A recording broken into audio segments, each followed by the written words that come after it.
नमस्कार, मैं हूं डॉक्टर नीतीश राज। आज हम बात करेंगे बिनाइन प्रोस्टेटिक हाइपरप्लेशिया के बारे में। प्रोस्टेट जो बढ़ जाता है साइज में, खासकर जो ओल्ड एज में आप देखते होंगे, ये काफी कंप्लेन जो है लेके आते हैं ओल्ड एज पेशेंट्स कि पेशाब का धार काफी पतला हो रहा है। एक बार अगर पेशाब लग गया तो ये पेशाब जो है रोक नहीं पा रहे हैं। रात को भी पेशाब के लिए उठना पड़ रहा है। पेशाब करने के बाद भी लग रहा है कि पूरा खुलासा जो है, पूरे क्लियर जो है नहीं हो पाया पेशाब। तो ये सब लक्षण अगर आप देख रहे हैं कि खासकर 40 से ऊपर के अगर मरीजों में ऐसा मिलता है तो ये प्रोस्टेट बड़ा होने का लक्षण होता है। अब ये कैसे काम करता है, थोड़ा सा हम अगर स्ट्रक्चर को देखें, ये आप देख लीजिए, आपके सामने जो ये पिक्चर है, ये ब्लैडर है और ये जो है प्रोस्टेट है, ये वाला। यहां पे उसको और मैग्नीफाई किया गया है, ये प्रोस्टेट नॉर्मल और ये साइज बड़ा हो गया है। अब प्रोस्टेट का साइज, अब ये देखिए कि ये ब्लैडर है, यहां से पेशाब निकलते हुए जो है पेशाब से लास्ट में निकल जाता है। ये पिक्चर नहीं है इस यहाँ पे। तो ये प्रोस्टेट नॉर्मल है। प्रोस्टेट का साइज जब बढ़ता है, ग्रोथ होता है उसका, ग्रोथ का मेनली दो कारण देखा गया है। ग्रोथ मेनली एक तो उम्र के चलते होता है, एज के चलते। दूसरा है कि हार्मोन्स के चलते होता है। हार्मोन्स में भी आप देखे होंगे, जो टेस्टोस्टेरोन है, जो डाइहाइड्रोटेस्टोस्टेरोन में कन्वर्ट हो जाता है, उसके चलते। और कुछ और अदर मैकेनिज्म है जो बहुत ज्यादा नोन नहीं है। तो आप देख रहे हैं कि कैसे जो है ये बढ़ा हुआ प्रोस्टेट इसको स्क्वीज करता है। यहां से जो निकलने वाला है पेशाब, इसको स्क्वीज करता है तो ब्लैडर पूरी तरह से खाली नहीं हो पाता है और ये प्रोस्टेट का साइज बढ़ने के चलते ही सारा प्रॉब्लम हुआ। तो अब इसमें क्या करना है, देखिए, आपको मालूम है कि प्रोस्टेट का जो साइज है, ये जो प्रोस्टेट है, ये पेशाब की थैली है, यूरिनरी ब्लैडर। और मैंने बार बार वही बोला कि पेशाब यहां से निकलता है यूरेथ्रा से होते हुए आपका। तो यहां पे अगर ऑब्स्ट्रक्शन है, ये प्रोस्टेट बड़ा हो गया और उसको प्रेस कर दिया, चाप दिया, स्क्वीज किया, तो पेशाब जो है आपका अच्छे से जो है क्लियर नहीं हो पाएगा और पेशाब आपका मेनली ब्लैडर में ही रह जाएगा और बहुत अच्छे से थोड़ा थोड़ा जो है टप टप करके जो है वो निकलेगा, थोड़ा थोड़ा बूंद बूंद करके वो निकलेगा। बहुत बार लोग बोलते हैं इसको कि ड्रिबलिंग हो रहा है। अब पेशाब अगर यहीं पे रुका रह जाएगा ब्लैडर में ही, मान लीजिए कि यहां पेशाब पूरा भरा हुआ है, तो ब्लैडर को एक्स्ट्रा फोर्स देना होगा, क्योंकि ब्लैडर का मसल कॉन्ट्रैक्ट करता है तब जाके जो है, और ये रिलैक्स करता है तब जाके पेशाब निकलता है। तो ब्लैडर को एक्स्ट्रा फोर्स देना होगा, तो ब्लैडर का मसल्स का भी हाइपरट्रोफी हो जाता है, ग्रोथ हो जाता है। और अगर बहुत ज्यादा ऑब्स्ट्रक्शन अगर ज्यादा है, तो आपको मालूम है कि ब्लैडर में जो है, ये जो पाइप है किडनी से आता है, ये आप देखेंगे यहाँ पे जो है किडनी, जो भी हो, यहाँ पे किडनी से जो आता है ये पाइप, और ये ब्लैडर में कनेक्ट करता है। तो यही प्रेशर, अगर ये पेशाब पूरा नहीं निकल पाता है तो यही प्रेशर किडनी में जाता है और किडनी में फिर हाइड्रोनेफ्रोसिस कर देता है, किडनी का सूजन होता है। इसीलिए जो है, जो बिनाइन इनलार्जमेंट है प्रोस्टेट का, अब बिनाइन भी इसलिए बोलते हैं ना कि ये कैंसरस नहीं होता है, बिनाइन है, नेचर इसका बिनाइन होता है, कैंसरस नहीं होता है। इसीलिए पेशेंट्स को सिम्टम होता है। सिम्टम क्या होगा, जब पेशाब निकलने में तकलीफ होगा तो पेशाब हमेशा थोड़ा थोड़ा करके आएगा, तो फ्रीक्वेंसी बढ़ जाएगी, नॉक्टूरिया होगा, रात को पेशाब जो है इनको जाना पड़ेगा, क्योंकि पूरे अच्छे से एम्प्टी हो नहीं पा रहा है, ब्लैडर खाली हो नहीं पा रहा है। तो ये होगा, पेशाब का ज्यादा देर तक ठहराव होगा कहां पे, तो आपका जो यूरिनरी ब्लैडर में, तो वहां पे जो है यूरिनरी स्टोन बन सकता है। कोई भी चीज ज्यादा देर तक अगर ठहरेगा तो उससे प्रेसिपिटेट होगा और यूरिनरी स्टोन बनेगा, बार बार यूरिन में इंफेक्शन होगा। टेस्ट में जो बोला जाता है अल्ट्रासोनोग्राफी, साथ में जो है पीएसए का टेस्ट होता है, यूएसजी हो गया। यूएसजी के बाद जो है, यूएसजी आपका याद रखिएगा, यूएसजी में भी एक चीज कि यूएसजी केयूबी रीजन, केयूबी मतलब हो गया कि आप जो है किडनी यूरिनरी ब्लैडर और जो ब्लैडर है तो उसका आपको करना है, यूरेटर ब्लैडर का। और साथ में जो है केयूबी के साथ आप लिखिएगा विथ पीवीआर लिखा रहता है, पोस्ट वॉइड रेसिडुअल यूरिन, पीवीआरयू, मतलब यूएसजी केयूबी विथ पीवीआरयू करके। साथ में और अगर टेस्ट हम बोलते हैं तो दैट इज पीएसए टेस्ट बोलते हैं, क्योंकि जिनका ऐसे भी ओल्ड एज में होता है और ओल्ड एज में जो है प्रोस्टेट अगर बड़ा है तो पीएसए करा लेना चाहिए, प्रोस्टेट स्पेसिफिक एंटीजन। चूंकि ये सेंसिटिव और उतना स्पेसिफिक नहीं है, फिर भी ये करा लेना चाहिए। ये मार्कर है, थोड़ा अर्ली डिटेक्ट पता चल जाता है कि कैंसरस टाइप का तो लीजन्स नहीं है वहां प्रोस्टेट में। और भी अगर टेस्ट कराया जाता है तो दैट इज यूरोफ्लोमेट्री कराते हैं, यूरोफ्लोमेट्री कराते हैं, यूरोफ्लोमेट्री। और साथ में कभी कभी जरूरत पड़ती है यूरोडायनेमिक स्टडी की। यूरोफ्लोमेट्री से पता करते हैं, पर्सन को बोलते हैं पेशाब करने के लिए, जैसे ये फोटो आप देखिए कि पर्सन को बोला जाएगा कि पेशाब करने के लिए, और यहां से एक सेंसर लगा रहेगा और यहां पे मॉनिटर रहेगा, और ये मॉनिटर पे जो है आपका, ये मॉनिटर पे आप देखिएगा कि ये ग्राफ बन के आएगा कि कितना स्पीड से जो है पेशाब का रेट ऑफ फ्लो कितना है, तो ये देखा जाता है। तो ये हो गया। और यूरोडायनेमिक स्टडी, ऐसे भी अगर पेशाब की नली बंद रहेगी तो आपका ऑलरेडी जो है स्पीड जो है काफी कम आएगा यूरोफ्लोमेट्री में। बहुत बार यूरोडायनेमिक स्टडी कराने की जरूरत पड़ती है। वो देखा जाता है कि प्रोस्टेट के प्रॉब्लम के चलते पेशाब कम आ रहा है, पेशाब का धार पतला है, मतलब जो सिम्टम्स है वो प्रोस्टेट के प्रॉब्लम के चलते है कि ब्लैडर के प्रॉब्लम के चलते है। बहुत बार ब्लैडर ही कॉन्ट्रैक्ट नहीं कर पाता है तो प्रोस्टेट ठीक रहता है। तो अगर ब्लैडर कॉन्ट्रैक्ट नहीं कर पा रहा है तो पेशाब को वो पुश नहीं करेगा नीचे, तो उस कारण को देखने के लिए यूरोडायनेमिक स्टडी बोलते हैं, वो कराते हैं। ट्रीटमेंट हम क्या करेंगे? ट्रीटमेंट का ऑप्शंस तो ऐसे बोला जाए तो बहुत कुछ है, जैसे कि लाइफस्टाइल चेंजेस।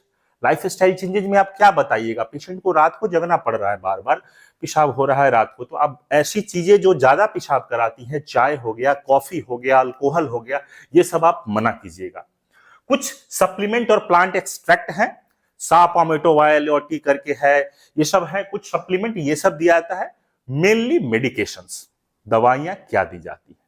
दवाइयां अगर प्रोस्टेट की बात करें, मेडिकल मैनेजमेंट की, ये पिक्चर आपको दिख रहा होगा, मेडिकल मैनेजमेंट की अगर हम बात करते हैं तो मेडिकल मैनेजमेंट में हमारा आता है, प्रोस्टेट में जो है एक होता है कि ड्रग देंगे, क्या दवाइयां देंगे, तो जो प्रोस्टेट है उसको रिलैक्स करने के लिए, उसको चाप के रखा है, जो नली को वो जो चाप के रखा है उसको रिलैक्स करने के लिए। और दूसरा है कि प्रोस्टेट का जो साइज है उसको परमानेंटली डिक्रीज कीजिए, कम कीजिए। अब प्रोस्टेट को जो है रिलैक्स करने वाली दवाइयां आती हैं, उसका नाम है अल्फा ब्लॉकर्स। बहुत तरह के अल्फा ब्लॉकर्स मार्केट में है। अल्फा सेलेक्टिव, खासकर जो है अल्फा 1A रिसेप्टर जो होता है ब्लॉकर, वो सबसे इंपॉर्टेंट है, और वो आप नाम जानते होंगे, टैमसुलोसिन, एल्फुजोसिन, सिलोडोसिन, ये दवा जो आती है ये अल्फा ब्लॉकर्स आती है। और जो श्रिंक करने वाली, साइज को भी कम करे, वो दवाइयां होती है 5 अल्फा रिडक्टेज इनहिबिटर। मैंने पहले ही बताया था कि हार्मोन्स का रोल होता है टेस्टोस्टेरोन का, और टेस्टोस्टेरोन कन्वर्ट हो जाता है डाइहाइड्रोटेस्टोस्टेरोन में, और ये कन्वर्ट नहीं होने देता है। ये जो एंजाइम है दैट इज फिनेस्टराइड, ये जो ब्लॉक कर देता है, डूटासेराइड ये ब्लॉक कर देता है। तो दो तरीके से जो है प्रोस्टेट का प्रॉब्लम का इलाज मेनली किया जाता है। मेडिकल मैनेजमेंट की बात हो रही है, सर्जरी की बात नहीं हो रही। मेडिकल मैनेजमेंट दो तरीके से होगा, और बाकी ब्लैडर के लिए तो वो अलग है, ब्लैडर का रिलैक्सेंट जो है हम लोग वो देते हैं। अब देखिए कि अल्फा ब्लॉकर्स में आपको पता है, ज्यादातर आप सुने होंगे जो है, किसी को भी यूरिमैक्स बहुत कॉमनली नाम से मिलता है, सबको प्रिस्क्राइब किया जाता है। तो ये टैमसुलोसिन होता है 0.4 मिलीग्राम करके। और कब देना है इसको? चूंकि ये अल्फा ब्लॉकर है, इसका साइड इफेक्ट जो है पोस्चर रिलेटेड होता है, थोड़ा हाइपोटेंशन करता है। सडन पेशेंट अचानक उठता है ना, बेड से अचानक उठता है तो चक्कर जैसा आता है, क्योंकि जो नॉन सेलेक्टिव अल्फा ब्लॉकर थे वो बीपी के मरीजों में यूज किया जाता था। ये तो सेलेक्टिव है, लेकिन वो एक्शन अभी भी है बीपी घटाने वाला, और जैसे पेशेंट उठता है तो ऑर्थोस्टेटिक हाइपोटेंशन होने का चांस रहता है। ये 0.4 करके रात में इसीलिए देते हैं कि रात में पेशेंट जो है खा के सो जाए, क्योंकि ज्यादा चल फिर ना करना पड़ता है, इसलिए हम लोग रात को देते हैं। और अगर बात आती है तो एल्फुजोसिन है एक, जो है एल्फू नाम से भी आता है, और एक नाम अगर हम बोला जाए तो सिलोडोसिन है। अब सिलोडोसिन देखिए, ये वीडियो इसीलिए आप लोगों के लिए बहुत रिसर्च करके ढूंढ के हम लाते हैं।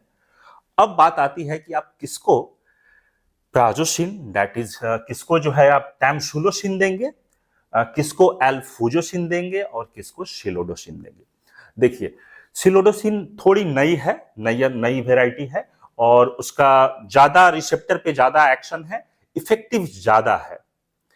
एक साइड इफेक्ट ये होता है कि ये रेट्रोग्रेड इजैकुलेशन कर देता है। रेट्रोग्रेड इजैकुलेशन अगर समझना है तो आप देखिए कि अगर ये ब्लैडर जो है, अगर ये देखिए कि प्रोस्टेट का, अगर ये पीछे की तरफ, चूंकि अल्फा ब्लॉकर है तो ये ब्लॉकर क्या करेगा, ओपन करता है, ये मसल्स का जो टाइट इसको दाबे हुए है उसको रिलीज करता है। तो बहुत बार क्या होता है, रिलीज जब हो जाता है तो आपका सीमेन और स्पर्म जो है वो भी ब्लैडर में चला जाता है, रेट्रोग्रेड इजैकुलेशन बोलते हैं। मसल टाइट जो पकड़े हुए था वो रिलैक्स हो गया, पूरी तरह से रिलैक्स हो गया, और वहीं पे आप पिक्चर देखे होंगे कि वहीं पे आपका ये भी खुलता है, इसी जगह पे आपका जो है ये सब आप देख रहे हैं कि ये ग्लैंड और ग्रंथि और जो भी स्पर्म से आता है यहीं पे खुलता है।